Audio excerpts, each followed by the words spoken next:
In the winter of 1867, from Camp 17, deep in Utah's Wasatch Mountains, construction foreman Samuel Hartwell dispatched his final telegraph. Supply shortages critical. Men eating each other. Those 7 words were all it contained. When the rescue expedition finally reached the isolated work camp 3 days later, battling 12 feet of snow, they found the cook fires still burning. Steam rose from huge iron cauldrons seemingly filled with stew. Yet, out of 127 workers stationed there, only 18 were still alive. They were discovered huddled in the supply shed, their eyes wide with terror, utterly refusing to speak about what had sustained them through the brutal mountain winter. The railroad company immediately sealed all records of Camp 17. For over a century, families of the missing workers were simply told their loved ones had wandered off into the wilderness. However, recently unearthed company correspondence unveils a horror so systematic, so meticulously orchestrated, that it fundamentally challenges our understanding of America's westward expansion. Before delving further into the story of Camp 17 and the men who vanished into those boiling cauldrons, please take a moment to subscribe to our channel and hit that notification bell. We're about to expose one of the most disturbing episodes in American railroad history. Also, I'd love to know which state you're listening from in the comments below. The buried truth of Camp 17, the truth about the events in those Utah mountains during the winter of 1867 remained buried for generations, hidden beneath layers of corporate secrecy and government denial. But the evidence we've uncovered paints a picture of calculated brutality that makes the Donner Party seem like a leisurely Sunday picnic. Camp 17 encapsulated the ambitious and ruthless spirit of America's race to complete the Transcontinental Railroad. Established in September 1867, along a treacherous stretch of track in Utah's Wasatch Range, the camp housed 127 men. Their mission: blast through solid granite and lay rails across terrain that had already claimed countless lives. The Union Pacific Railroad, locked in fierce competition with the Central Pacific for the most lucrative government subsidies, had pushed construction deeper into the mountains than any sane engineer would advise. This push was driven by the promise of 48,000 per mile of track laid through mountainous terrain, nearly 3 times the compensation for plains construction. The camp itself was a stark testament to industrial determination and human desperation. Canvas tents and hastily built wooden barracks dotted a narrow valley, surrounded by towering peaks that rose over 8,000 feet above sea level. The constant thunder of dynamite reverberated off canyon walls as work crews blasted their way through ancient stone formations, unchanged since before human memory. The site was chosen for its strategic position along the surveyed route, not for its habitability, forcing workers to carve out their living space from a landscape that seemed actively hostile to human presence. The crew and their leaders, most of the workers, were Irish immigrants, fleeing the lingering effects of the Great Famine. They were joined by discharged Civil War veterans, bearing the psychological scars of battles like Gettysburg and Antietam, and freed slaves seeking opportunity in the expanding West, where a man's skin color mattered less than his willingness to risk his life for railroad wages. They worked for $2.50 a day, though wages became increasingly rare as the railroad company diverted funds to stockholders instead of supporting remote work crews.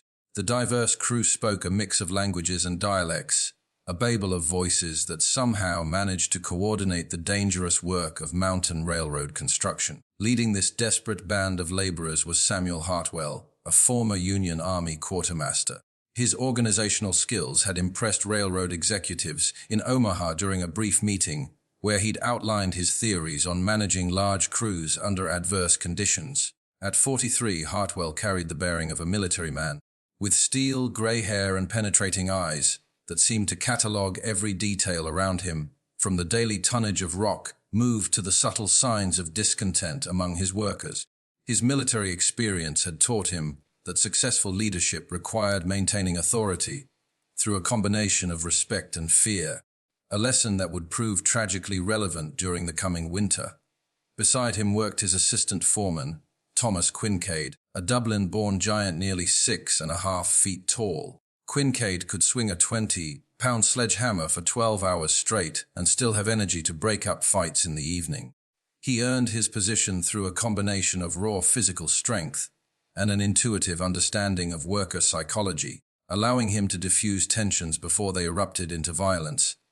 His massive hands, scarred from years of manual labor, could be gentle enough to bandage a minor injury or brutal enough to discipline a troublemaker, depending on the situation. The camp's cook, Wilhelm Brenner, had followed the pattern of German immigration west from Pennsylvania, bringing with him an impressive knowledge of preserving meat and stretching meager provisions to feed large crews. He'd honed these skills during his service with a Pennsylvania regiment that spent months under siege conditions during the war. Brenner's pale blue eyes held an intensity that some workers found unsettling, and his habit of studying each man's physical condition with the calculating gaze of a butcher evaluating livestock had been noticed, but dismissed as professional thoroughness. His cook tent was organized with military precision, every knife sharp enough to shave with, every pot scrubbed to a gleaming finish, reflecting his obsessive attention to cleanliness and efficiency. The onset of despair by October 1867, signs of trouble were already emerging, like cracks in a dam that would eventually burst with catastrophic force. Supply trains, which should have arrived weekly, began arriving sporadically, sometimes 2 or 3 weeks apart, carrying partial loads that seemed to have been picked over before reaching Camp 17. The railroad company, facing financial pressure from investors concerned about cost overruns and government oversight of their subsidy claims, had quietly begun diverting supply shipments to camps closer to civilization. This left remote outposts like Camp 17 to fend for themselves with whatever scraps remained after more accessible crews had been supplied. When confronted by telegraph about the supply shortages, company executives in Omaha sent back terse responses about temporary logistics adjustments. They assured camp leadership that full provisions would resume shortly, pending resolution of transportation difficulties. These responses carried an undertone of barely concealed irritation, as if the mountain workers were being unreasonably demanding by expecting regular food deliveries during a harsh Utah winter. The men began supplementing their dwindling rations by hunting the few deer and elk remaining in the area. But game had largely been driven away by months of constant blasting and construction noise, echoing through the valleys like continuous thunder. The local wildlife had either fled to quieter regions or been killed off by previous hunting expeditions, leaving the surrounding mountains as barren of animal life as they were of human habitation. By November, the standard daily ration had been reduced from 3 meals to 2, then to just 1 meal, plus whatever the men could forage from the increasingly barren landscape that offered little beyond pine needles and bitter mountain herbs. Tempers flared as hunger gnawed at the crew like a constant grinding pain, making every small irritation feel like a major insult. Fights broke out over card games and perceived slights that would have been laughed off under normal circumstances. Men who had previously worked together harmoniously suddenly viewed each other as competitors for scarce resources. The evening gatherings around the cook fires, once filled with songs and stories from the old country, became tense affairs where workers eyed each other's portions and counted every bite with the calculating attention of accountants tracking valuable assets. The unyielding pressure yet, even as conditions deteriorated with each passing day, the pressure from company headquarters to maintain construction schedules never let up. Daily telegrams demanded progress reports and threatened wage cuts or replacement by other crews if productivity declined. Daily quotas for track laying and rock removal remained unchanged, despite the reduced workforce efficiency caused by malnutrition and the increasing difficulty of working in freezing temperatures that made metal tools painful to handle and turned exhaled breath into clouds of ice crystals that obscured vision. The men found themselves trapped between the advancing winter, which grew more brutal with each passing week, diminishing food supplies that seemed to shrink regardless of careful rationing, and corporate masters who seemed utterly disconnected from the reality of mountain construction work. The company's demands felt like messages from another planet, written by men who had never felt the bite of mountain wind or the exhaustion of swinging a pickaxe at granite while fighting altitude sickness and chronic hunger. The first death and unthinkable choices. The first death came on November 23, 1867, during what should have been a routine blasting operation in a granite face that had resisted their efforts for nearly 2 weeks. Patrick Sullivan, a 24-year-old from County Cork whose cheerful disposition had made him popular among the Irish workers, was positioning charges in a crevice when a premature explosion brought down several tons of rock in a thunderous cascade that shook the entire valley. The blast occurred without warning, suggesting either a defective fuse or contaminated powder, though the exact cause would never be determined due to the destruction of physical evidence. Sullivan's screams echoed through the mountain air for nearly an hour, growing progressively weaker as shock and blood loss took their toll. But when the crew finally managed to clear enough debris to reach him, they found his body crushed beyond recognition. Every bone had been shattered by the immense weight of falling granite, organs pulverized into a gruesome paste that stained the rocks around him with dark patches that would remain visible for weeks. His face, once animated by an infectious smile that could lighten the mood of the entire crew, was now unrecognizable, transformed into something that barely resembled human features.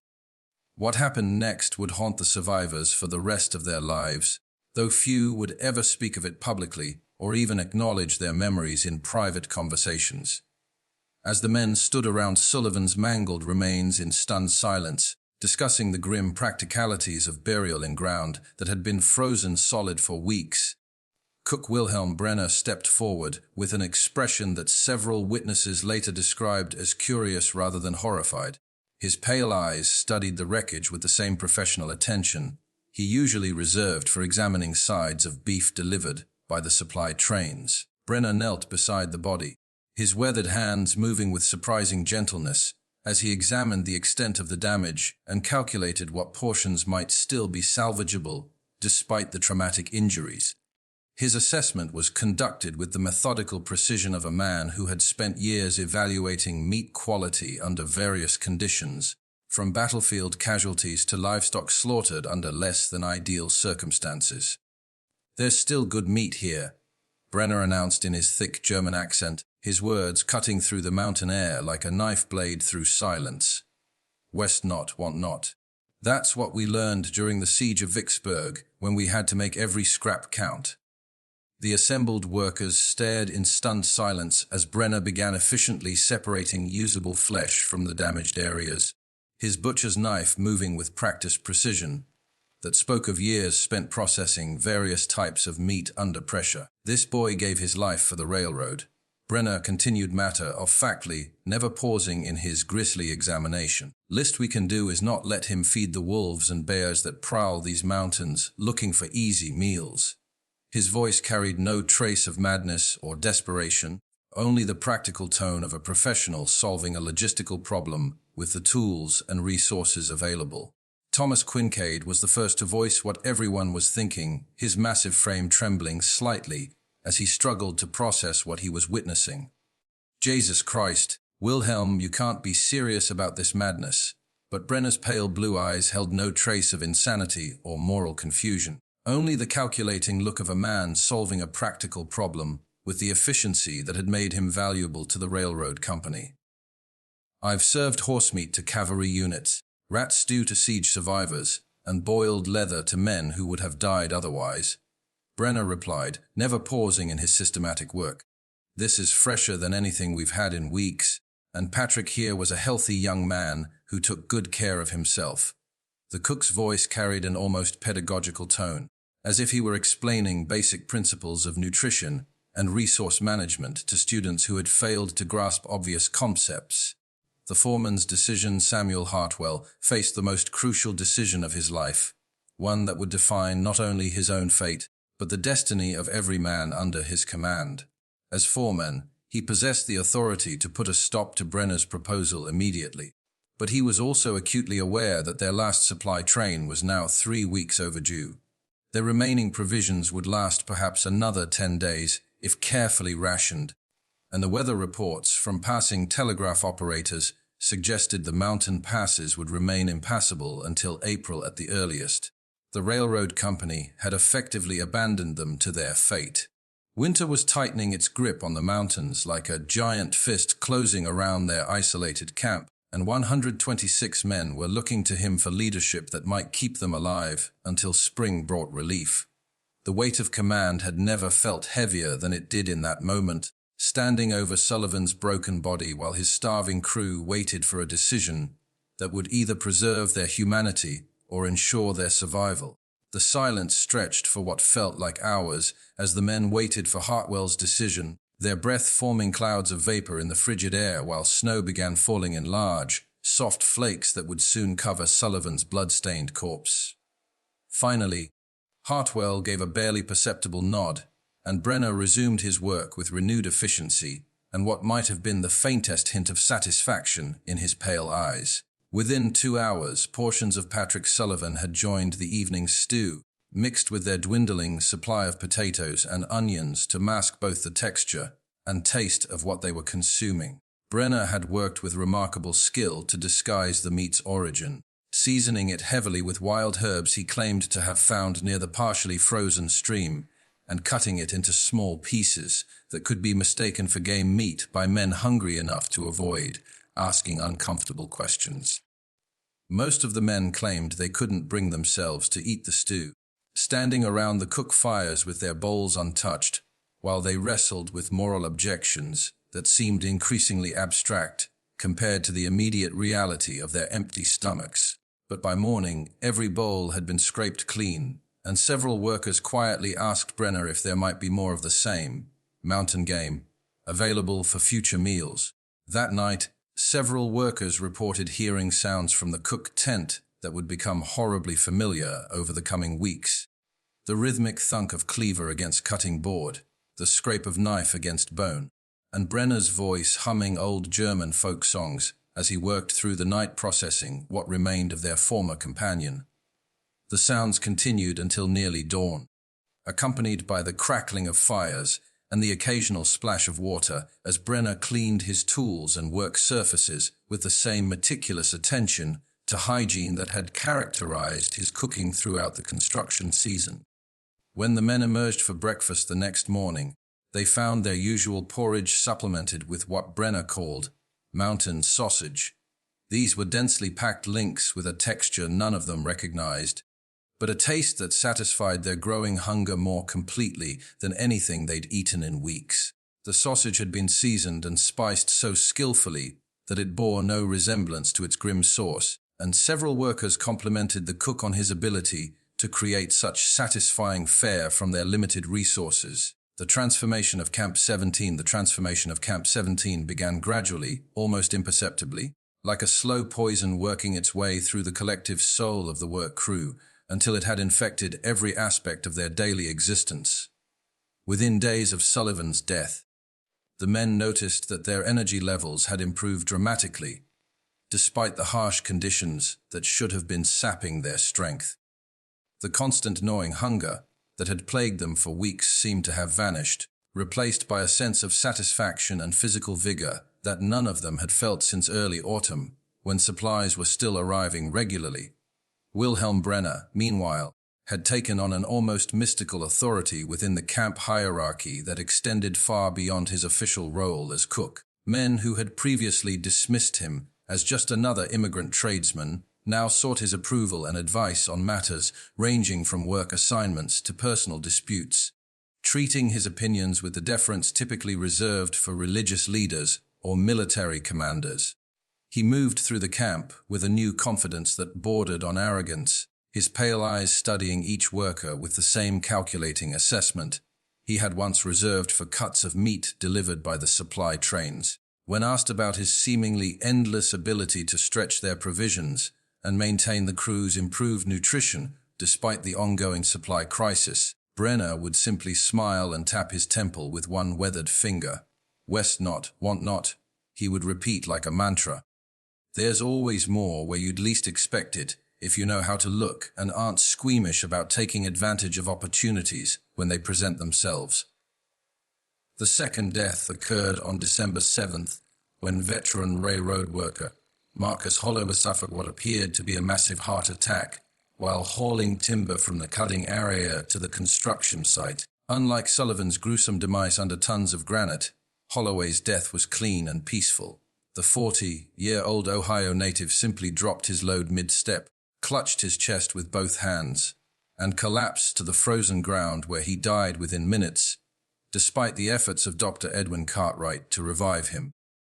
Holloway had been a steady, reliable worker whose experience with railroad construction dated back to the early expansion projects in the Midwest, making his sudden death a genuine shock to his fellow workers who had come to depend on his knowledge and leadership in technical matters. His loss represented not just another mouth to feed, but the elimination of valuable expertise that would be difficult to replace in their isolated circumstances. But this time there was no debate about what to do with the body, no shocked silence or moral wrestling with unthinkable options. Before anyone could suggest alternatives like burial or preservation until spring, Brenner was already sharpening his knives with the methodical care of a craftsman preparing for important work. The cook's response had become so routine that several workers began helping him transport the body to his processing area without being asked, as if they were simply following established protocol for handling workplace fatalities. Marcus was a good worker who understood the value of efficiency. Brenner announced as he began his familiar routine, his hands moving with increased skill and speed that spoke of recent practice. "He'd want to keep helping the crew even now, contributing to our survival in the only way that's still possible for him."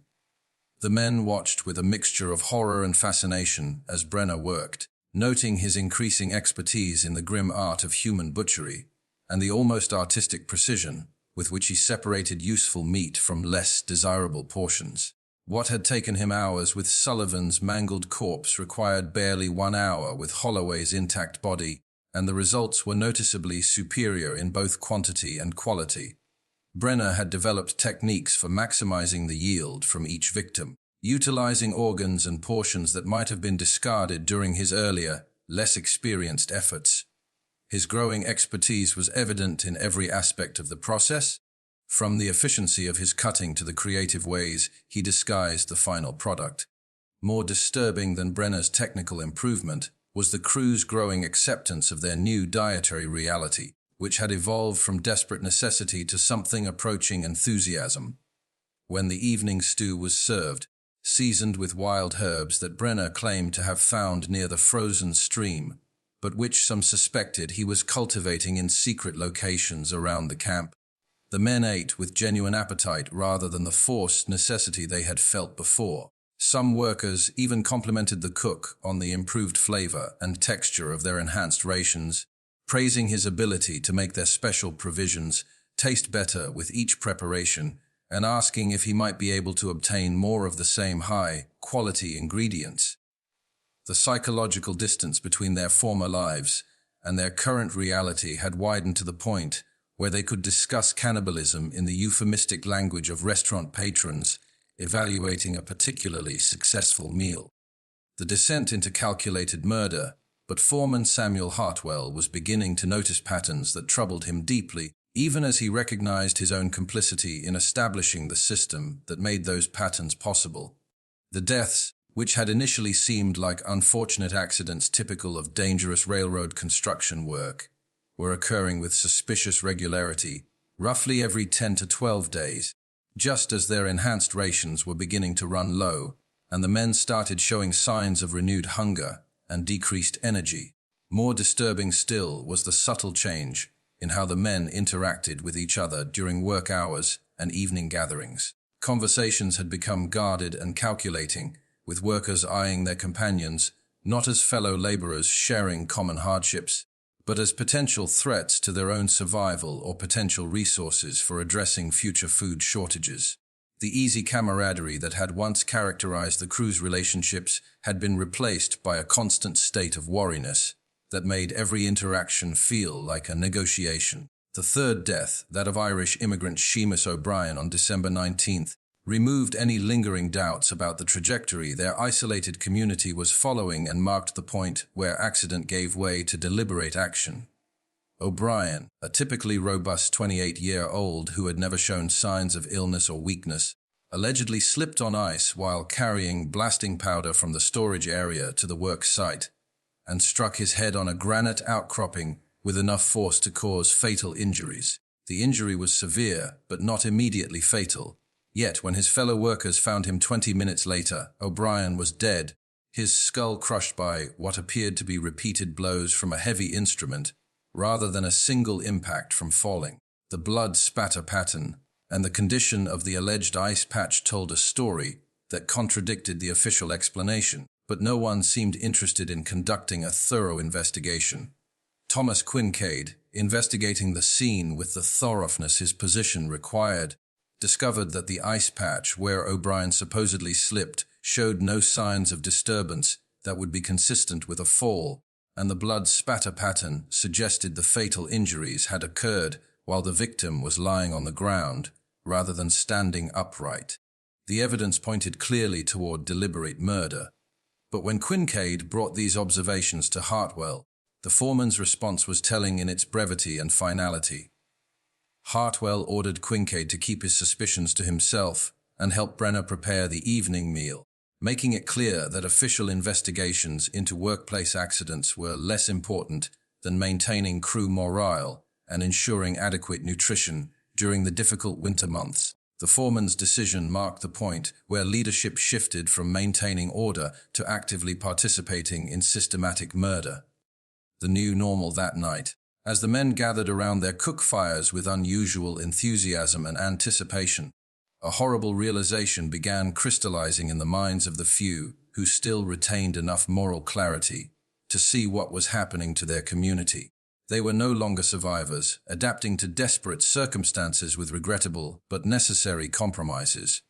They had become participants in systematic murder, with each death carefully timed to maintain their food supply through the long mountain winter that stretched ahead like an eternity of hunger and cold. The isolation of Camp 17 during the winter of 1867-68 created a laboratory for human degradation that would have horrified even the most hardened observers of frontier brutality, transforming ordinary working men into something that challenged the basic assumptions of civilized society. As December faded into January with no sign of rescue or resupply, the remaining 124 workers had settled into a routine that combined backbreaking labor with carefully orchestrated death, all overseen by the increasingly powerful trio of Hartwell, Quincaid, and Brenner, who had assumed roles that went far beyond their official positions. The selection process had become almost ritualistic in its precision and deliberate cruelty.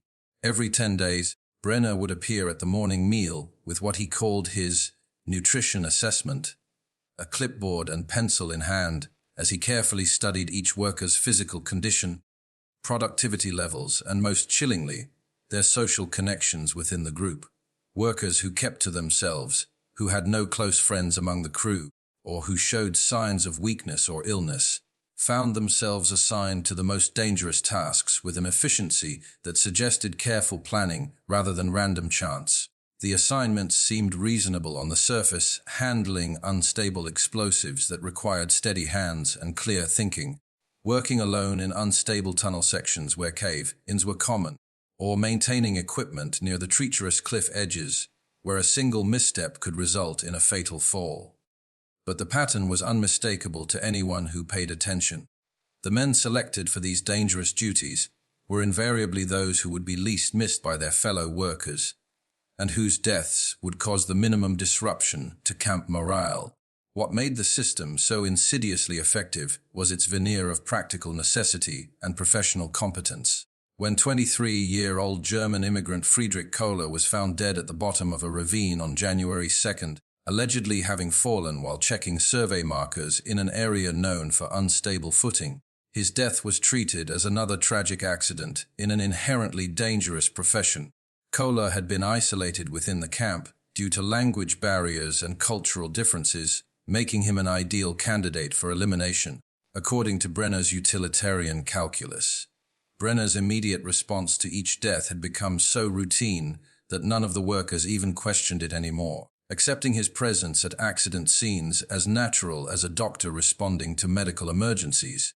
The cook would arrive with his specialized tools and begin his grisly work with an efficiency that suggested extensive experience, processing each victim with techniques that had been refined through practice and experimentation. The psychological transformation of the camp was perhaps more disturbing than the physical acts of cannibalism. representing a complete breakdown of the social bonds that had held the crew together during the early months of construction. Men who had once shared stories of their families back home, trading photographs and letters from loved ones during evening gatherings, now spoke only of work schedules and equipment maintenance, with the mechanical precision of factory workers rather than human beings. The evening gatherings around the cook fires, once filled with songs and jokes that helped maintain morale during difficult times, had become silent affairs, where workers consumed their enhanced rations with the mechanical efficiency of animals feeding at a trough. Trust had been replaced by a constant state of wariness, with each man calculating his own value to the group and assessing potential threats from his companions while trying to avoid behaviors that might mark him for elimination.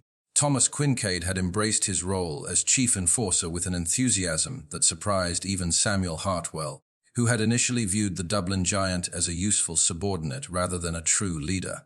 Quincaid, it seemed, took genuine pleasure in the selection process, approaching potential victims with the same methodical patience he once applied to railroad construction tasks, studying their habits and weaknesses with the focused attention of a predator choosing prey. When young Irish immigrant Daniel McCarthy began showing signs of exhaustion and malnutrition in mid-January, displaying the hollow-eyed look and trembling hands that marked him as a liability to the crew's productivity, Quincaid appointed himself McCarthy's constant companion and helper. The assistant foreman offered assistance with heavy lifting and provided seemingly genuine friendship during a time when social isolation could be fatal, creating a false sense of security that made the eventual betrayal more effective. 3 days later, McCarthy was found crushed beneath a load of timber that had allegedly shifted during transport from the cutting area to the construction site, with Quincaid conveniently present to witness the accident and help extract the body from beneath the heavy logs.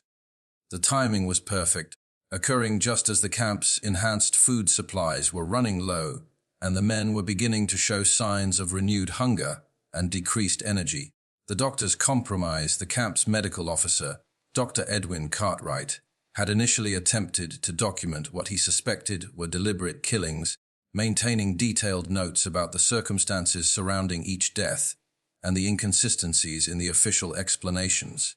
His medical training had taught him to observe evidence objectively and draw logical conclusions from physical facts, making him potentially dangerous to the system that Hartwell and his associates had established. But by late January, even Cartwright had succumbed to the prevailing madness that had infected every aspect of camp life, his medical oath overwhelmed by the brutal pragmatism of survival and the psychological pressure of prolonged isolation. When he examined the body of railroad worker Giuseppe Bellicourt on January 24th, another alleged accident victim whose injuries were inconsistent with the described circumstances, Cartwright simply noted "death by misadventure" in his log and helped Brenner transport the corpse to the cook tent without conducting the thorough investigation that his training demanded. Normalization of horror.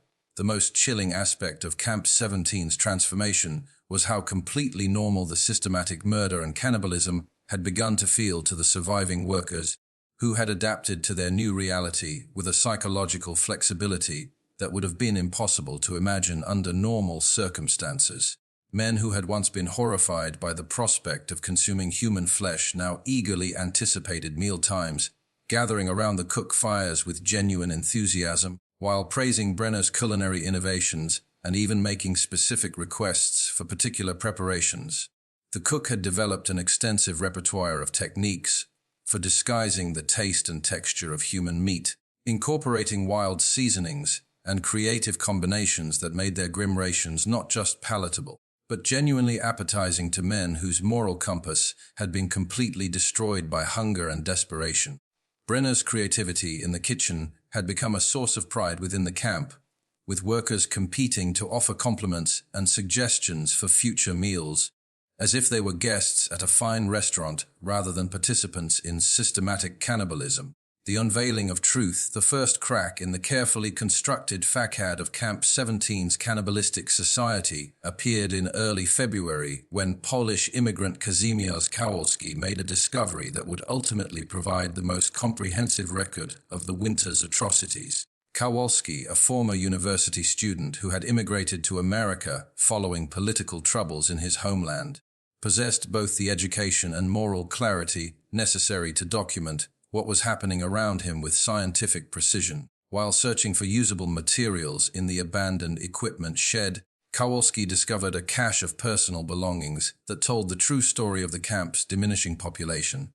Watches, wedding rings, family photographs, and personal letters from dozens of workers who had allegedly wandered off or died in accidents were hidden beneath loose floorboards, creating a grim museum of the dead that contradicted every official explanation for their disappearances. Among the most damning evidence were detailed notes in Brenner's handwriting that catalogued each victim's physical characteristics, estimated meat yield, and preparation methods with the clinical precision of a scientific study. The cook had been conducting experiments in human butchery, refining his techniques and keeping careful records of which approaches produced the best results in terms of both quantity and palatability. Kowalski began maintaining his own secret record of events, writing in a mixture of Polish and English to avoid detection, while documenting the systematic nature of the murders and the psychological transformation of his fellow workers. His diary entries provide chilling insights into the daily life of a community that had abandoned every principle of civilized behavior in favor of carefully organized survival cannibalism. February 8th. They took Michelson today. Kowalski wrote in one entry, "The poor Swedish boy never had a chance once Quincaid marked him for selection. Found him this morning with his skull crushed, same as the others. Brenner was already sharpening his knives before the body was cold. We'll eat well tonight, and tomorrow the cycle begins again with someone else marked for death." The broader conspiracy. The discovery of additional evidence began to reveal the true scope of the conspiracy that had taken control of Camp 17. Hidden among Hartwell's papers, Kowalski found correspondence with railroad company officials that suggested the foreman had been reporting false information about the camp's population and condition, claiming that missing workers had deserted rather than died, thus avoiding any corporate responsibility for their fate. More disturbing still were indications that the systematic cannibalism had been planned rather than arising spontaneously from desperate circumstances. References to alternative food sources and creative resource management in early correspondence suggested that company officials were aware of what was happening and had chosen to ignore it rather than risk the expense and negative publicity of a rescue operation.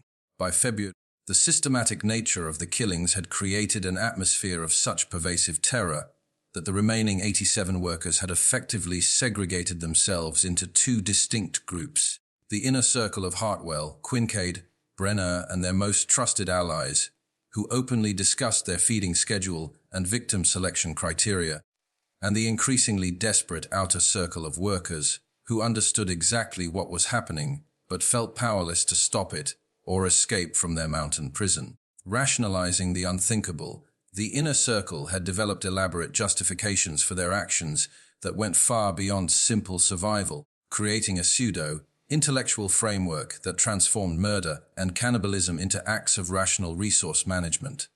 During evening meetings in Hartwell's quarters, they spoke of their work in terms of natural selection and social Darwinism, arguing that they were creating a superior workforce by eliminating the weak and inefficient members of their community. Brenner, whose education had included some exposure to scientific theories popular in European universities, provided pseudo-intellectual backing for their cannibalistic practices with lectures on nutrition and human physiology that claimed consuming the flesh of fellow humans provided superior protein and even psychological benefits. Were becoming something stronger than ordinary men. Brenner explained to his increasingly devoted followers during one particularly chilling gathering in early February, "Each man we process makes us more resilient, more capable of surviving conditions that would destroy workers who cling to outdated moral restrictions." The group had begun keeping detailed records of their meals, that went far beyond simple documentation, noting which victims had provided the most satisfactory nutrition, which preparation methods yielded the best results, and even recording the psychological effects of consuming different types of human flesh. Brenner had even begun experimenting with preservation techniques borrowed from his military experience, smoking and salting human flesh to create supplies that could last longer between kills and provide variety in their diet. Life in the outer circle, meanwhile, lived in constant terror of being selected for the next accident, knowing that any sign of weakness or social isolation could mark them for death. Workers began sleeping in shifts with trusted companions, keeping watch through the night while others rested, creating an atmosphere of paranoia and sleeplessness that further weakened their physical and mental resistance to the horror surrounding them. Some attempted to form alliances for mutual protection, but these efforts were consistently undermined by the harsh reality that any group large enough to resist the inner circle would also be large enough to threaten the food supply that was keeping everyone alive through the mountain winter. The mathematics of survival had created an impossible situation where cooperation meant starvation and resistance meant immediate death. The failed rebellion, the breaking point, came on February 14th, when Irish worker Brian Donnelly attempted to organize an armed resistance against what he called the murdering bastards who turned us into monsters worse than any wild animal. Donnelly had managed to convince 12 other workers to join his rebellion, appealing to their remaining humanity and their memories of the moral men they had once been before hunger and desperation had transformed them into something unrecognizable. The rebels had begun stockpiling weapons and supplies for a confrontation with Hartwell's group, planning to overthrow the cannibalistic leadership and either attempt to escape through the mountain passes or establish a more humane system of survival until rescue arrived. But their planning was discovered by Brenner's network of informants, men who had become so psychologically dependent on the cannibalistic system that they viewed any threat to it as a threat to their own survival. The confrontation was swift and brutal, occurring during the pre-dawn hours when most of the camp was asleep and unable to witness or interfere with the violence. Kincaid led a group of loyalists in a coordinated attack on Donnelly's hiding place, claiming later that the rebels had attacked first and forced them to defend themselves in what appeared to be a desperate fight for survival. When the violence ended with the methodical efficiency of a military operation, Donnelly and 4 of his allies were dead, their bodies bearing injuries that clearly indicated deliberate execution rather than combat wounds. The remaining rebels were given a choice that perfectly illustrated the moral bankruptcy of their situation: join the inner circle as full participants in the killing and cannibalism, or be processed themselves as the next meal. 7 of the 8 surviving rebels chose integration, abandoning any pretense of moral resistance in favor of guaranteed survival that required them to participate actively in selecting and killing their former companions. Only one man, Kazimierz Kowalski, refused to participate directly in the murders, though he continued to consume the human flesh that sustained the camp through his detailed documentation of events, creating a compromised position that made him invaluable as a chronicler while keeping him barely alive.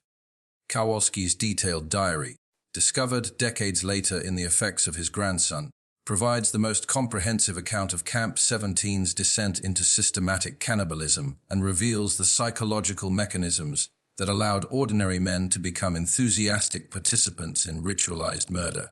His entries describe a community where the normal boundaries between civilization and savagery had been completely erased, replaced by a new social order based entirely on the efficient production and consumption of human flesh. Intensifying horror in the roster just when we thought we'd seen it all, the horror in Camp 17 intensifies. If this story is giving you chills, share this video with a friend who loves dark mysteries. Hit that like button to support our content, and don't forget to subscribe to never miss stories like this. Let's discover together what happens next in this tale of survival and savagery in the Utah wilderness. The inner circle's complete control over Camp 17 was cemented by the establishment of what they called the roster, a formal schedule of victims that extended through the remainder of the winter, organized with the same attention to detail that Hartwell had once applied to railroad construction schedules. Workers were ranked according to their usefulness, social connections, and perceived loyalty to the new order, creating a hierarchy where everyone knew their approximate position on the list of future meals. Those at the bottom of the roster knew they had perhaps days or weeks to live, while those at the top enjoyed the privilege of participating in the selection of future victims and helping to maintain the system that kept them temporarily safe. The psychological effect was devastating, as men who had once been friends and colleagues now viewed each other primarily in terms of their relative position on the death list and their potential value as food sources. The true horror of Camp 17 became apparent not just in the systematic nature of the killings, but in the elaborate infrastructure that had been created to support and conceal the cannibalistic operation. By mid-February, Brenner had transformed his cook tent into a sophisticated processing facility that rivaled professional slaughterhouses in its efficiency and organization, complete with specialized tools for different aspects of human butchery and preservation techniques that ensured maximum utilization of each victim.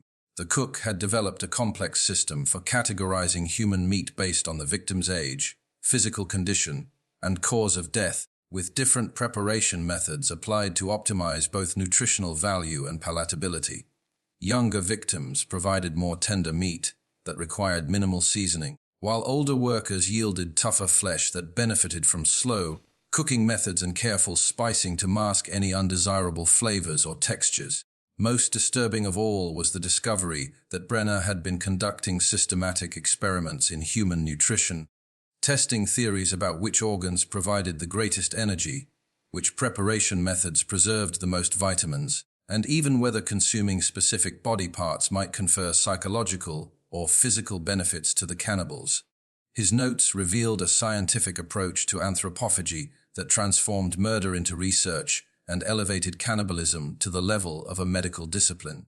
Altered ecosystem and corporate deception, the camp's transformation had attracted the attention of wildlife that normally avoided human settlements, with wolves and bears drawn by the constant smell of cooking meat and the disposal of unusable body parts in remote areas of the valley.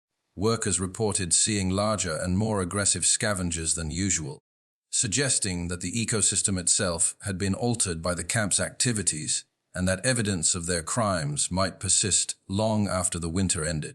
Samuel Hartwell had meanwhile established communication protocols with railroad company officials that involved systematic deception about the camp's actual condition and population. His telegrams reported fictional progress on construction projects, claimed that missing workers had deserted for better opportunities elsewhere, and described weather conditions and supply needs that bore little resemblance to reality. The correspondence suggests a deliberate effort to prevent any rescue attempts or investigations that might expose what was happening in the mountain camp. More sinister still were indications that some company officials suspected the truth about Camp 17, but chose to ignore it rather than face the financial and legal consequences of acknowledging systematic murder and cannibalism among their workforce.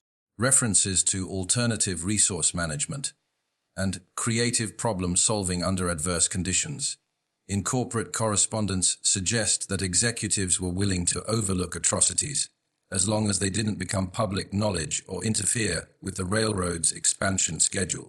The grip of psychological control, the psychological control exerted by the inner circle, extended beyond simple fear of death to include sophisticated manipulation of group dynamics and individual psychology. Hartwell had implemented a system of rewards and privileges that encouraged workers to compete for favor with their cannibalistic leaders, creating incentives for betrayal and collaboration that ensured the survival of their system even among workers who might otherwise resist. Workers who demonstrated enthusiasm for the new order were given better sleeping quarters, larger food portions, and protection from selection for future meals, while those who showed reluctance or moral qualms found themselves increasingly isolated and vulnerable. The system created powerful psychological pressure to not just tolerate cannibalism, but to embrace it as a necessary and even beneficial adaptation to their circumstances. The final massacre and cover-up, the final collapse of any pretense of civilization at Camp 17 began on March 3, 1868, when the long-awaited supply train finally appeared on the horizon. Struggling through the mountain passes with provisions that could have saved dozens of lives if delivered months earlier, the sight of the approaching locomotive should have been cause for celebration among the survivors, but instead, it created a crisis within the camp's leadership that would ultimately reveal the full extent of their moral disintegration and the impossibility of concealing their winter activities from outside observers. Samuel Hartwell called an emergency meeting of the inner circle to address what he termed the supply problem, recognizing that the arrival of railroad officials and fresh supplies would make their carefully constructed deception impossible to maintain. With outside observers about to arrive, the evidence of their winter activities would be immediately apparent to anyone with basic observational skills and a willingness to ask uncomfortable questions about the camp's dramatically reduced population. The cook tent was filled with preserved human flesh organized with the efficiency of a commercial meat processing facility. The camp's population had been reduced from 127 to fewer than 40 survivors through systematic murder, and many of the remaining workers bore the psychological scars of months spent in a cannibalistic hell that had transformed them into something barely recognizable as human beings. The physical evidence alone would be enough to expose their crimes, but the testimony of traumatized survivors would provide details that could result in mass executions for murder and cannibalism.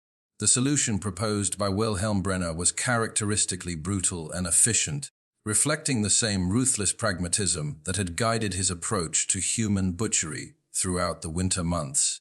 "We eliminate all potential witnesses before the supply train arrives," he suggested with chilling matter of factness, then claimed that the missing workers deserted or died from natural causes during the harsh winter months that tested everyone's endurance. "Mountain winters are unforgiving and claim many lives," Brenner continued, his pale eyes reflecting the calculating intelligence that had made him so effective at organizing systematic murder.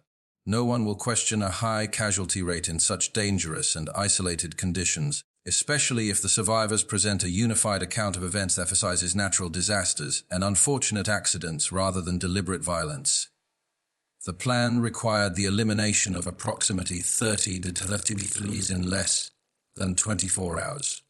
Massacre and would dwarf any previous event required in coordination that a ruthless David for the test that would test even the hardened to survival through murder. But the alternative exposure, trial, and certain execution for their crimes made mass murder seem like the only rational choice for men who had already abandoned every moral principle that might have guided their decision-making.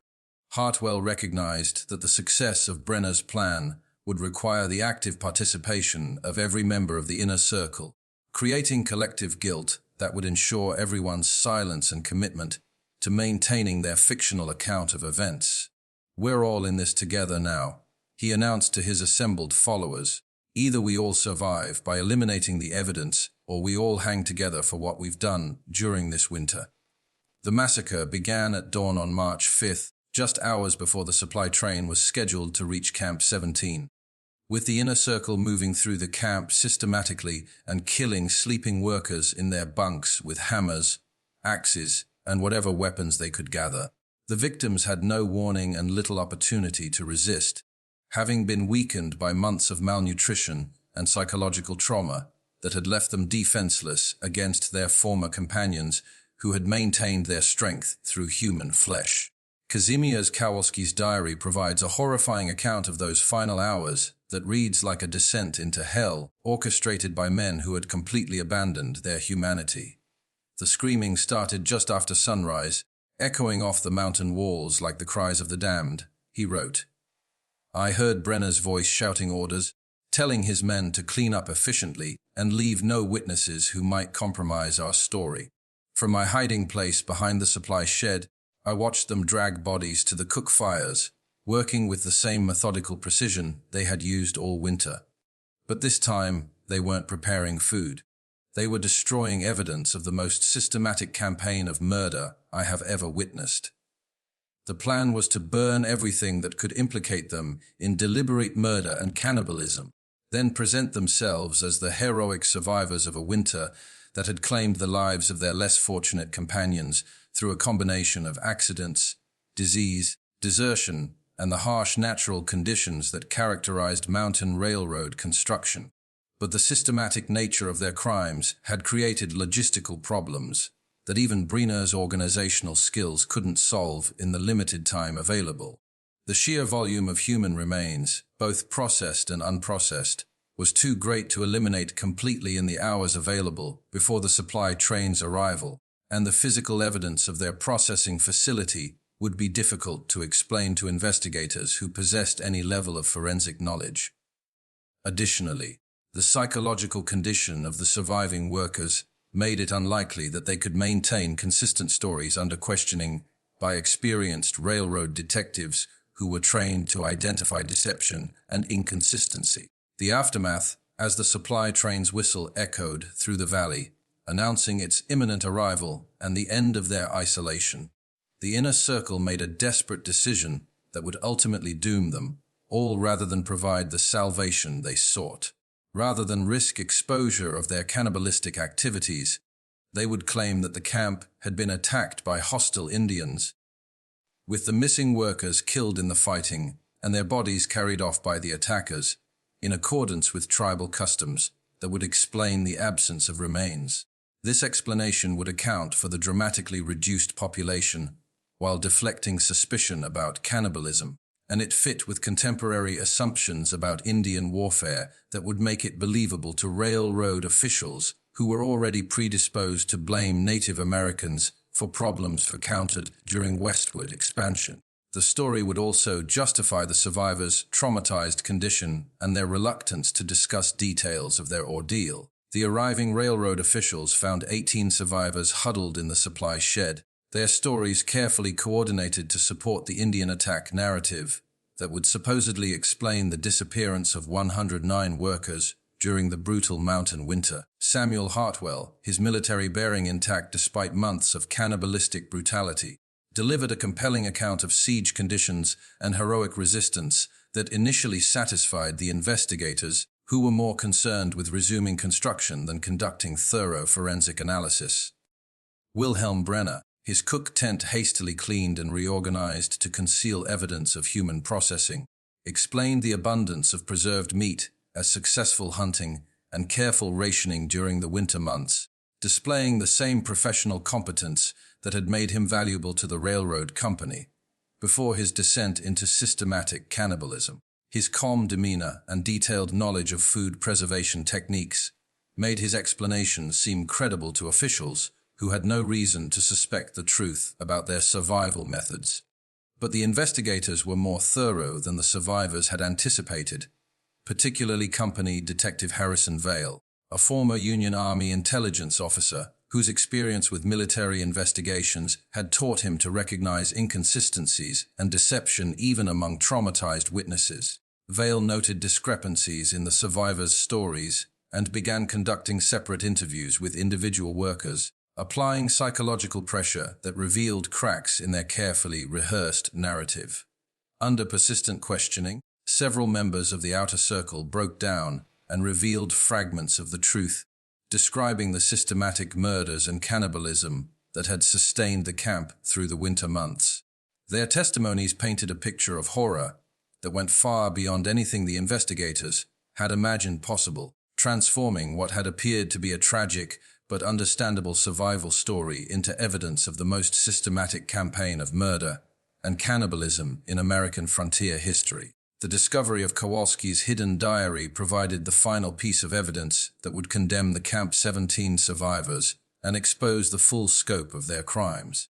His detailed documentation of the killing schedule, victim selection process, and the inner circle's planning sessions painted a picture of premeditated murder and cannibalism so systematic that it challenged everything the railroad company thought they knew about frontier survival and human nature under extreme conditions. The railroad's silence, the official investigation into Camp 17 was completed within 2 weeks of the supply train's arrival, But the railroad company's response reveals the true priorities of America's industrial expansion during the post-Civil War era.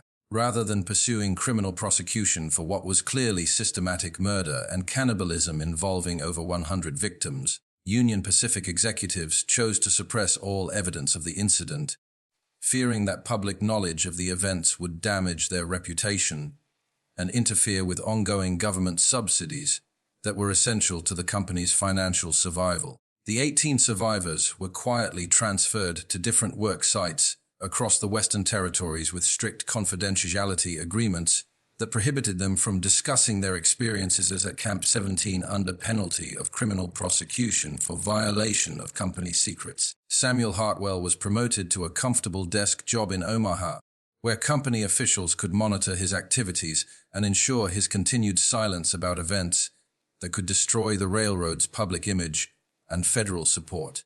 Thomas Quincaid disappeared entirely from railroad records within weeks of the investigation's conclusion, though some evidence suggests he was provided with substantial funds to establish a new identity in California, where he could live comfortably without the risk of revealing company secrets.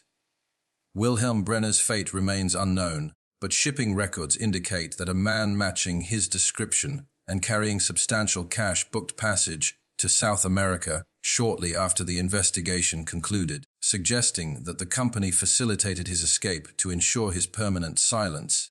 The families of the missing 109 workers were given standardized letters claiming their loved ones had died in weather-related accidents and Indian attacks during the harsh mountain winter, with small compensation payments intended to discourage further investigation into circumstances that the company claimed were classified for national security reasons. Company officials systematically destroyed all records related to Camp 17, including personnel files, supply manifests, and telegraph communications that might have revealed the systematic abandonment of the work crew and the company's knowledge of subsequent events.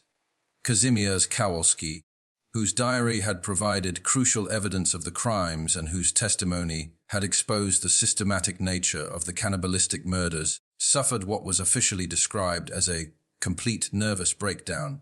Following his cooperation with the investigation, he was committed to an asylum in Chicago, where he died 3 years later under circumstances that remain suspicious and which some evidence suggests involved deliberate poisoning to ensure his permanent silence. His diary, however, had been secretly copied by Detective Harrison Vale, who retained the documents as insurance against potential company retaliation and as evidence of corporate crimes that might someday be prosecuted if political conditions changed. Vale's copy of the diary, discovered after his death in 1889, provides the most comprehensive account of Camp 17's transformation from a railroad construction site into a systematic cannibalistic operation that reveled the worst atrocities in human history. Erasing the evidence, the physical evidence of Camp 17's horrors was eliminated with characteristic industrial efficiency, demonstrating the railroad company's determination to erase every trace of events that could threaten their financial interests.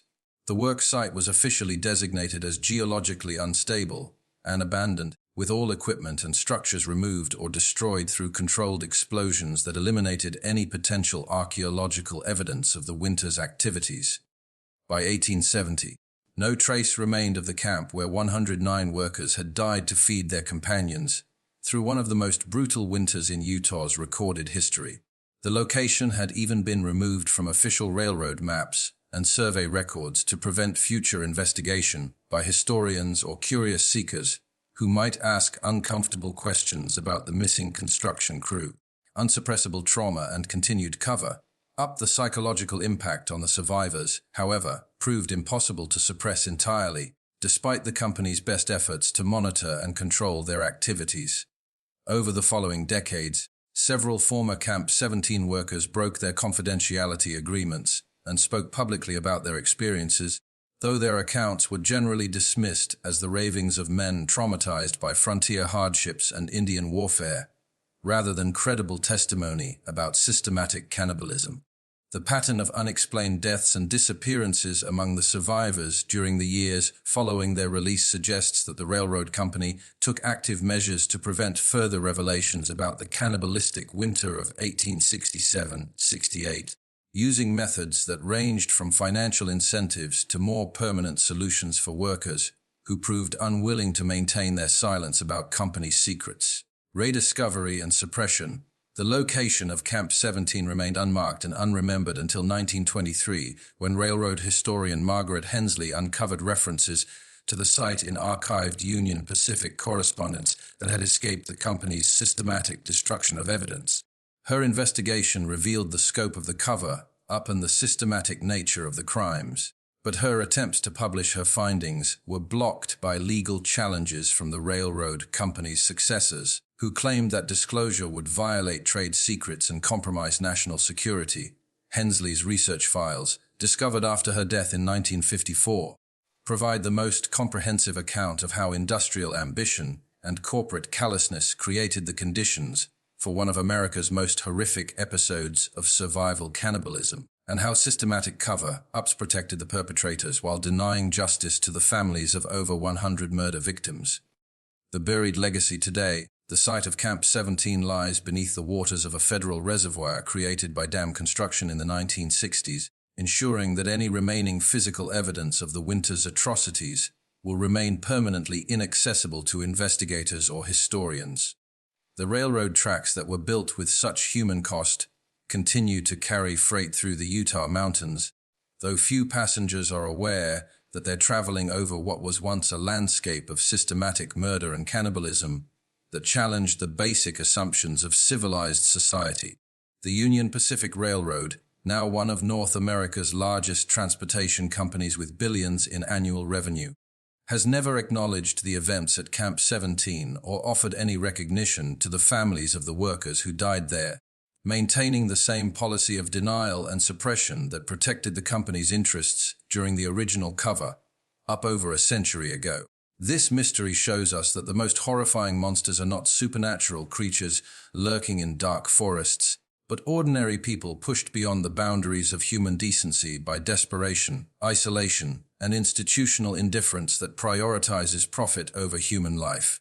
The railroad company's successful cover-up proves that corporate interests were more important than justice for the immigrant workers and war veterans who died to build America's transportation network, and that systematic murder can be concealed indefinitely when powerful institutions control the evidence and the narrative. Your thoughts? What do you think of this story? Do you believe everything was revealed, or are there still secrets buried beneath the waters where Camp 17 once stood? Leave your comment below, and let me know if you think there might be other similar incidents that were covered up during the railroad construction era, when corporate power was virtually unlimited and worker lives were considered expendable. If you enjoyed this tale and want more horror stories like this, subscribe, hit the notification bell, and share with someone who loves mysteries about America's dark industrial past. See you in the next video.